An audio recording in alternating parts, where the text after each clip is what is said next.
Hey, salut tout le monde, bienvenue dans un nouveau vlog. Donc on est mardi, on est en début d'après-midi, j'ai zappé de vous prendre et puis en plus on a fait plein de trucs ce matin. Alors il y a du bruit parce qu'il y a une construction de maison juste là, donc j'espère que vous n'allez pas trop entendre. Alors ce matin c'était dépose de colis, donc j'ai envoyé déjà une trentaine de box, ce qui est plutôt cool. Et puis là, on va préparer les autres, les cartons sont là. Je vais emballer des livres, donc j'ai sorti le papier cadeau. Les livres sont là. Attendez, il faut que je tourne. Les livres sont là, donc on ouvre les paquets là, ils sont par deux. Je vais les emballer, je les mets dans de la bulle et puis après on remplira tous ces cartons. Et puis faut les fermer, puis les expédier, tout ça quoi. Voilà, donc il y a du taf. Il y a du taf, mais ça va être fini bientôt là. Et j'ai vu que j'avais aussi déjà des commandes pour les pochettes. Donc merci beaucoup. Et j'emballerai ça aussi pour ceux qui ont commandé des pochettes avec les box. Je mettrai tout ensemble. Et puis pour les autres, je vais vous les envoyer toute seule, hein, tout simplement. Voilà. Du coup, je vous reprends tout à l'heure et pour vous donner l'aventure. Et j'ai un bouquin dont il faut que je vous parle. Je suis pas allée à la boîte aux lettres. Alors on est passé à Kiabi. Donc, je vous montrerai ce que j'ai trouvé. Enfin, à la base, on y allait pour acheter des pulls pour ma mère. Puis finalement, j'ai trouvé des trucs. Donc, je vais vous montrer aussi ce que j'ai trouvé. Et puis, voilà, je suis pas allée à la boîte aux lettres. Je sais pas si on a reçu quelque chose. Mais... ma mère s'est approchée de la porte d'entrée. Ça a réveillé la bête. Bon, on est toujours dans les cartons. Là, il y a des livres. Là, on emballe des livres. Là, on sort des livres d'un carton. Là, on les déballe. Après, on les met dans des bulles. Voilà, on y est encore. Mais on a presque fini. Il reste plus que ça à emballer. On a presque fini. Et après, il faut remplir toutes les boxes. Mon sac chat, là, il me fait flipper à chaque fois. Je crois que c'est Kitsune. Il faut vraiment... juste là. Donc, il faut vraiment que je le range. Voilà. Bon, on bosse. À plus, les gars. Là, je peux pas y aller, moi, je suis trop petite.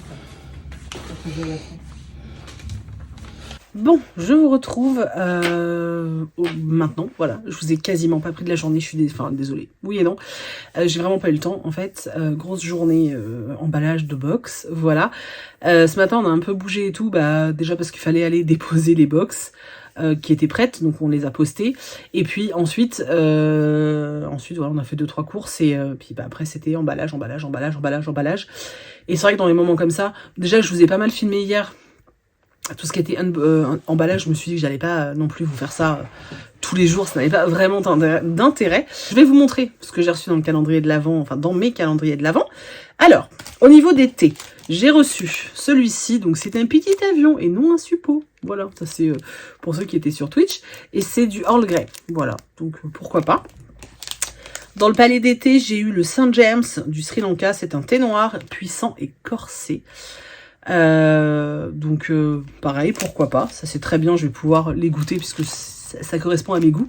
Ça va être trop bon, c'est une madeleine au citron avec des éclats de meringue, donc genre citron meringlé. Oui, citron meringlé, voilà, tout simplement. Alors elle a pas de coque de chocolat, c'est vraiment une madeleine au citron. Alors j'espère que ce sera pas trop acide. J'adore le citron, mais genre j'adore le citron. Mais bon, faut vraiment que le dosage soit bien fait, quoi.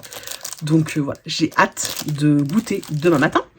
Dans la Dégustabox, j'ai eu de l'eau. Volvic Zest, cassis, romarin.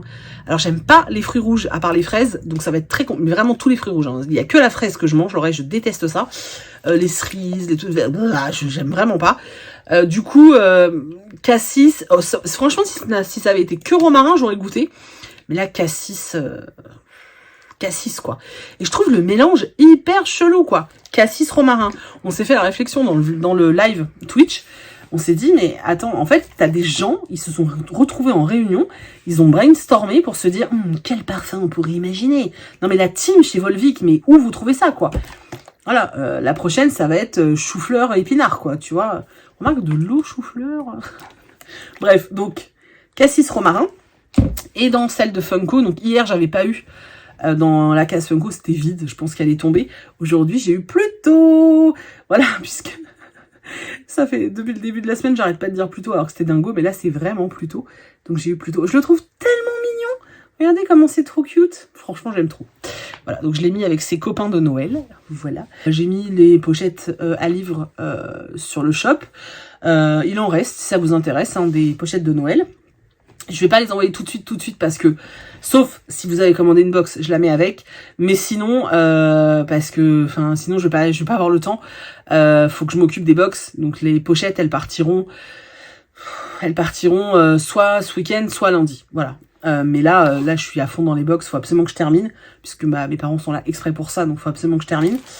Voilà. Sinon, rien de plus. Vraiment aujourd'hui. C'était une journée, je vous dis, boulot. Le live était très drôle, on a bien rigolé. C'était assez sympa, voilà. Comme d'hab, de toute façon, il y a toujours la même team sur les live Twitch, donc on passe toujours un très bon moment, c'est très chouette. Voilà, du coup, ce qu'on va faire, c'est que j'avais gardé des livres exprès pour ça, donc on va parler lecture. On va parler de celui-ci, donc Beast of Prey, donc de Ayanna Gray, donc c'est le tome 1, que la chasse commence. Je vais pas vous faire de suspense, de toute façon, si vous me suivez sur les réseaux sociaux, donc TikTok et Instagram, vous le savez déjà, j'ai adoré ce roman, c'était trop bien. C'est un roman qui se déroule en Afrique, et c'est un des premiers que je lis en fantasy, qui se déroule réellement en Afrique. Franchement, c'était tellement bien, mais tellement bien. J'ai adoré. Regardez-moi cet objet livre. J'ai adoré. Alors, on suit deux personnages. Je vais vous parler des deux personnages de façon distincte. Voilà, on suit alors une jeune fille qui s'appelle Kofi, qui vit dans un espèce de zoo étrange. En fait, dans l'univers qui a été créé par l'autrice, il y a plein de trucs un peu bizarres, et notamment le système de dette. Quand on a de très fortes dettes, on peut emprunter à des comme partout, hein, genre à des mafias, tu vois. Et en fait, on hérite de la dette de ses parents. Et là, en l'occurrence, Kofi et sa mère vont hériter de la dette de leur père. Et pour pouvoir rembourser cette dette, elles doivent travailler pour un homme qui tient un espèce de zoo bizarre, parce qu'il y a plein d'animaux très étranges dans cet univers. Et lui, il tient un zoo là, ce zoo là en fait. Et elles doivent travailler là pendant un certain nombre d'années pour rembourser cette dette.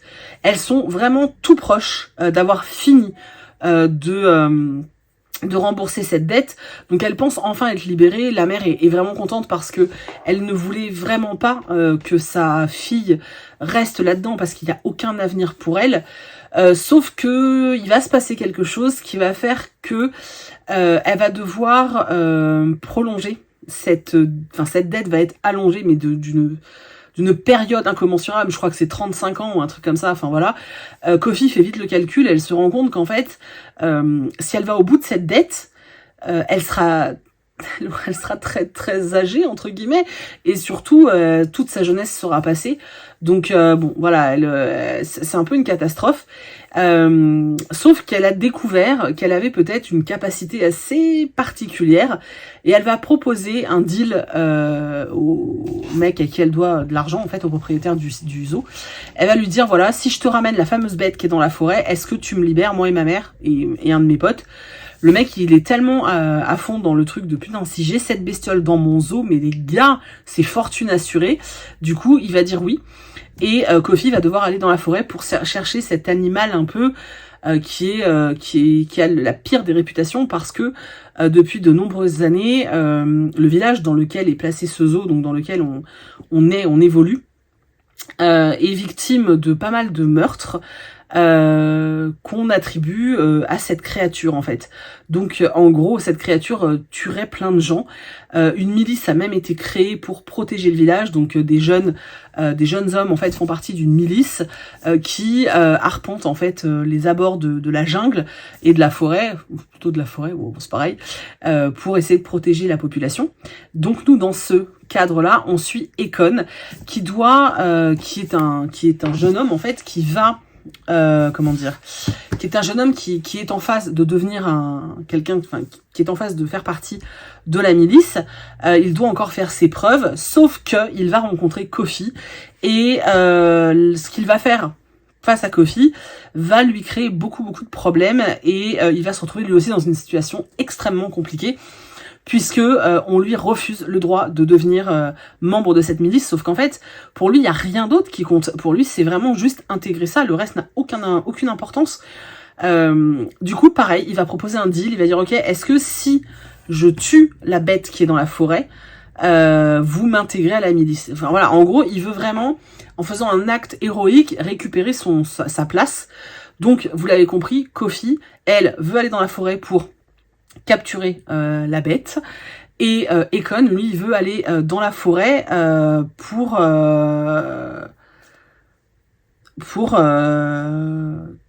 tuer la bête, en fait.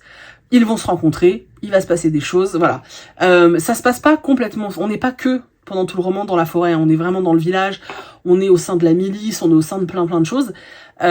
C'était super intéressant, j'ai vraiment beaucoup aimé, j'ai adoré la mythologie, j'ai adoré les personnages, moi j'ai tout aimé. Sincèrement, j'ai tout aimé, j'ai adoré qu'on soit en Afrique. Moi j'ai tout aimé, vraiment j'ai tout aimé. Je dis pas que c'est parfait parce que ça ne l'est absolument pas, mais j'ai surkiffé, j'ai adoré ma lecture. C'est pas un coup de cœur, mais j'ai adoré ma lecture et j'ai hyper hâte d'avoir la suite parce que j'ai envie de retrouver les personnages. La fin laisse présager un tome 2 un peu différent, mais avec des révélations, parce qu'on est quand même dans cet univers où la magie a disparu, où le pouvoir a disparu, et on parle des ancêtres qui eux avaient des pouvoirs, et en fait on a certains chapitres qui parlent d'un ancêtre en particulier, d'une jeune femme en particulier qui avait un pouvoir assez exceptionnel, et c'était hyper intéressant. Mais en fait c'est vraiment, t'es dans cette mythologie à double temporalité, enfin moi j'ai adoré, j'espère vraiment que vous le découvrirez parce que c'était trop bien. L'originalité de l'univers, le fait qu'on soit, je vous le répète, mais qu'on soit sur les terres africaines, c'était trop bien, franchement c'était trop bien, et moi j'ai adoré, voilà, j'ai juste adoré, donc voilà. Du coup on va parler vite fait d'un petit contemporain, ça vous dit? Allez, on y va. Donc hop, j'ai lu La mélancolie du kangourou de Laure Manel, d'ailleurs je vais lire le tome 2 tout bientôt.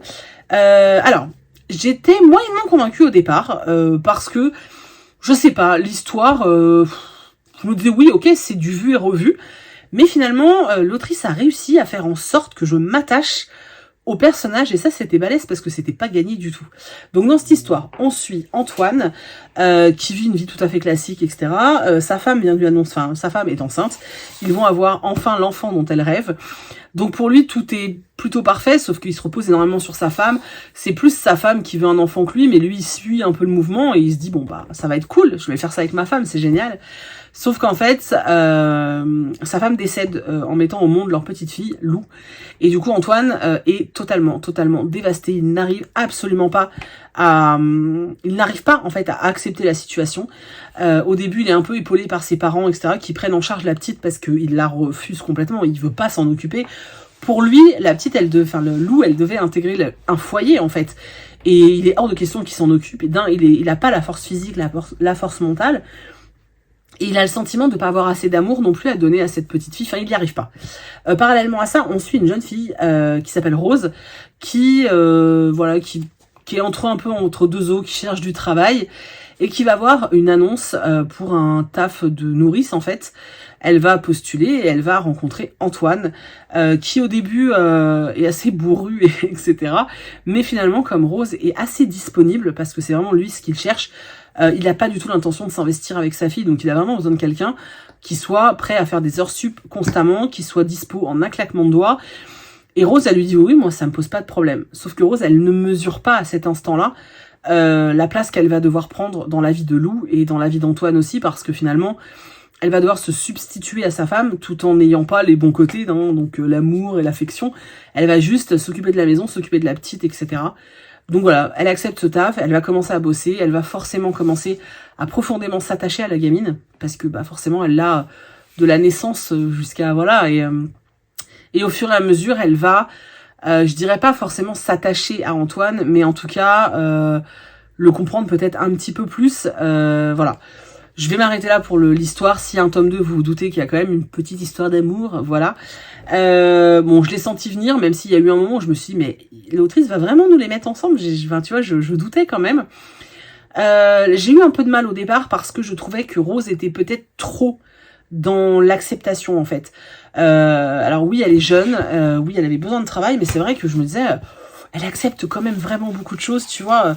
Elle est un peu traitée comme, pas comme de la merde parce que ce serait aller loin, mais je me disais, waouh, elle est tolérante, hein, la gamine quand même, puis elle a les épaules, hein. Et puis finalement, tu te rends compte qu'en fait, elle le fait simplement parce que parce que cet enfant a besoin d'avoir quelqu'un auprès d'elle et que elle ressent ce besoin-là et je pense qu'elle est juste profondément empathique et qu'elle a besoin de, voilà, elle veut l'aider.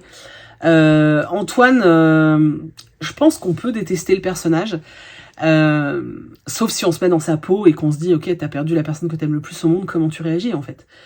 Et finalement, je me suis attachée à leur petite vie, aux parents, à la famille et tout, et j'ai trouvé ça assez chouette. Voilà, j'ai passé un chouette moment de lecture, la preuve je vais lire la suite, donc c'était vraiment très chouette. L'écriture de Laure Manel m'a assez surprise, parce que je trouve que parfois on a des tournures de phrases, enfin pas des tournures de phrases, on a des phrases très courtes, très incisives, ce qui est plutôt chouette, hein, mais c'est vrai que c'est assez surprenant, je m'attendais pas à ça, parce que c'est un mécanisme qui fait monter en général la tension dans la narration, et c'est vrai que dans un roman contemporain, tu t'attends pas à trouver ça, tu vas plutôt le trouver dans un roman d'horreur ou dans un thriller en fait, et là le fait de trouver ça à certains passages, je me dis waouh, ça donne un effet au début saccadé, et puis finalement oui, ça fait monter une certaine tension, et c'est peut-être pour ça qu'au début j'avais pas l'impression d'être tant que ça dans un contemporain feel good, et finalement je me suis vraiment laissé porter au jeu, porté par le livre, voilà, j'ai trouvé ça chouette, j'ai passé un chouette moment.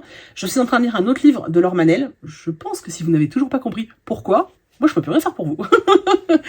Et voilà, donc je suis en train d'en lire un autre, et puis ensuite j'attaque la suite parce que j'ai très envie. Voilà, tout simplement, c'était chouette, je vous conseille si vous n'avez pas découvert. Écoutez, moi qui n'avais pas beaucoup de contenu, bah, il suffit de parler de bouquins et tout va bien. Vous avez un vlog.lecture en fait, c'est un peu ça. Je vais vous laisser parce que ce soir on mange une raclette et qu'il faut que j'aille voir où ça en est, que j'aille voir s'ils ont mis les patates à cuire. Et voilà, il est temps d'aller voir ça, donc je vais aller voir ça. Je vous laisse donc là, j'espère que cette vidéo vous a plu. Donc comme d'habitude, n'hésitez pas à laisser des petits pouces, des commentaires, j'essaie de rattraper un max les commentaires en retard que j'avais. Vraiment, je suis au max. Voilà. Est-ce que le rythme des vlogmas vous convient toujours? Est-ce que ça vous plaît? Parce que c'est sportif, les gars. Hein. Surtout quand tu taffes de ouf comme en ce moment.